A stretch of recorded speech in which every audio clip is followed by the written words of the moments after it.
두 번째 시간으로는 이제 망각은 추방으로 이끌고 기억은 구원의 비밀로 인도한다. 요 이야기를 한번 해보도록 하겠습니다. 우리가 앞서 이제 기억에 대한 이야기를 했었죠. 그 다음에 이제 기억과 망각 이 두 가지를 어떻게 이제 이해를 할까, 뭐 그런 이야기입니다. 아까도 이제 말씀드렸다시피 홀로코스트, 그러니까 아희만 이야기를 했었는데 나치 정권에 학살당한 600만 명의 유대인들을 기억하는 예루살렘에 보면 야드바셈이라는 말이 있습니다. 이게 지금 히브리어인데 제가 그냥 영어식 표기로 이렇게 쓰도록 하겠습니다. 야드바셈, 무슨 말이냐면은 이름을 기억하라, 이런 이야기입니다. 홀로코스트 기념비라고 할 수 있겠죠. 이러한 600만 명의 유대인들, 학살당한 유대인들의 이름을 기억하라는 그런 기념비가 있습니다. 그 야드바셈 그 기념비에 뭐라고 써져 있냐면 바로 요 글이 써져 있어요. 망각은 추방으로 이끌고 기억은 구원의 비밀로 인도한다. 그런 말이 기록되어 있습니다.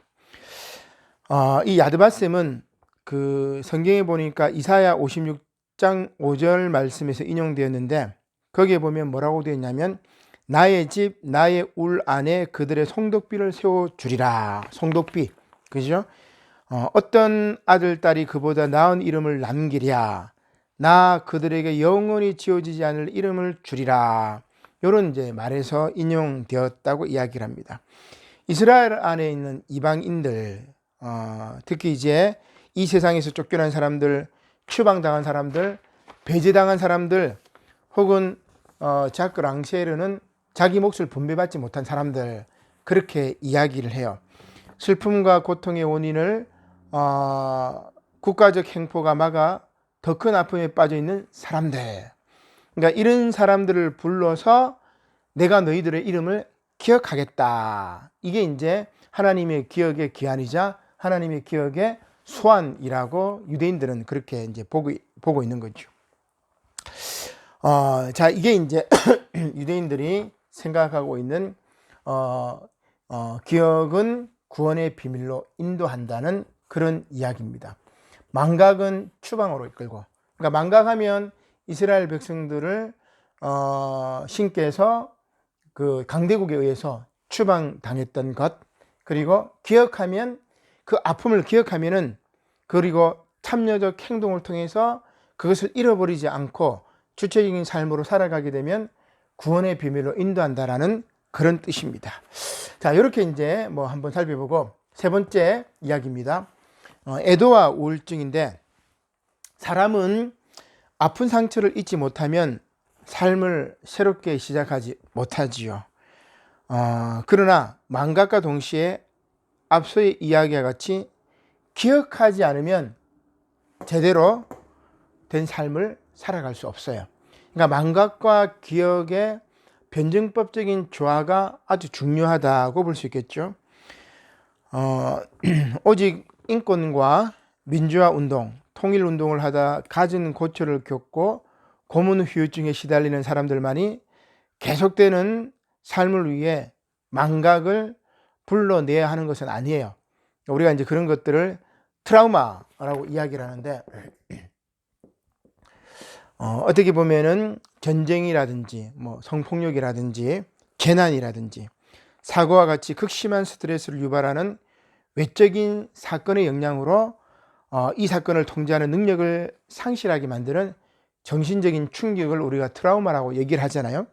근데 이러한 트라우마 징후는 사건에 대한 기억이 너무나 강해서 다른 일들을 기억하지 못하도록 만드는 거예요. 트라우마 때문에 다른 것들을 기억하지 못하는 거죠.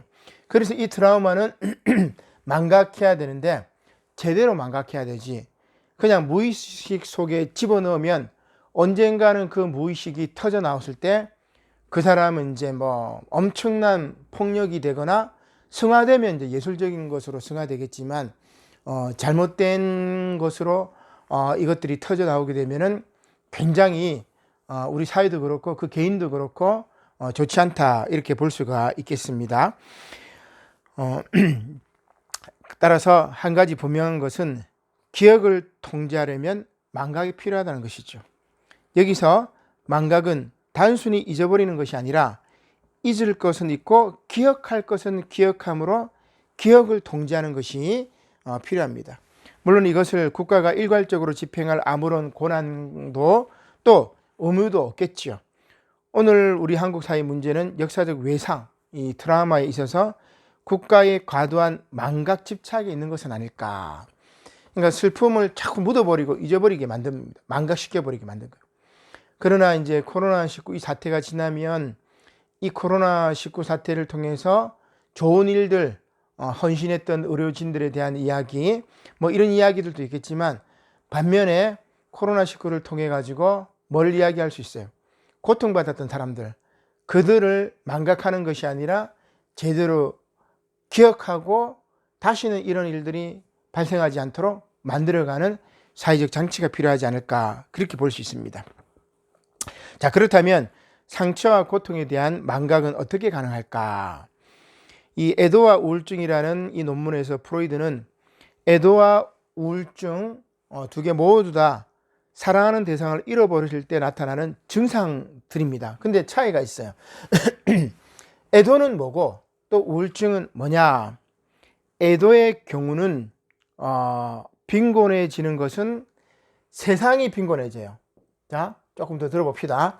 애도에 있어서는 빈곤해지는 것은 세상이 빈곤해지고 가난해지고, 그 다음 우울증에 있어서는 세상이 빈곤해지는 것이 아니라 누가 빈곤해지냐면 자기 자아, 나 자신이 초라해진다는 말이에요.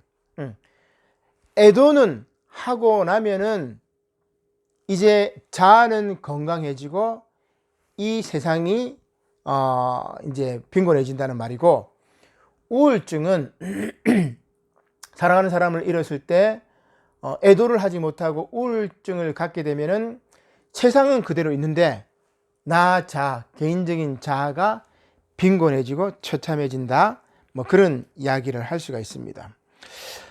애도의 감정은 사랑하는 사람을 잃어버린 데 따른 자연스러운 반응입니다. 아무리 격심하다 해도 치료를 요하진 않습니다.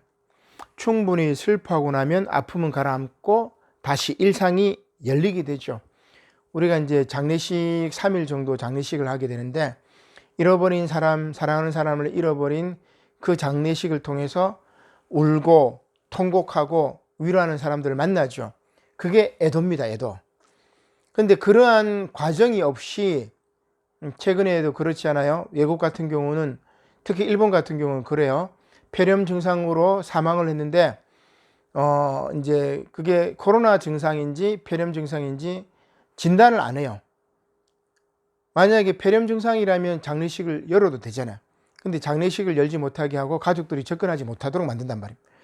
그거는 코로나를 감추기 위한 것이죠. 그렇게 애도할 수 없는 사람들은 우울증에 빠져요. 그러면 그 자아가 건강하지 못하단 말이에요. 다 풀어내야 되는데, 이 트라우마들을 다 풀어내야 되는데 우울증을 통해서 풀어내지 못하니까 우울증이 생기고, 이것을 다 풀어내요. 애도합니다. 애도해. 그러면 이 트라우마는 사라져요.